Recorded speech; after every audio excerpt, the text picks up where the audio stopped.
Hello everyone, in this video I'm going to show you how to enable Google authentication on Binance. Here I have made a step-by-step instruction. So first of all, you have to log in into your Binance account. You can do it by using the Binance website over laptop or PC, or you can do it by using Binance mobile application on your phone. Then you have to go to the security settings. So hover over the profile icon in the top right corner and select security from the drop down menu.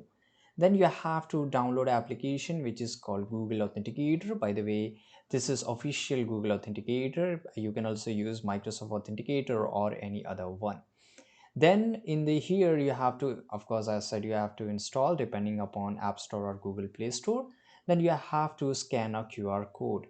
So Binance will provide you a QR code when you go into the security and enable authentication. Then you have to scan a QR code. So here you can see you have to scan a QR code, as you can see here, and then you will get a code.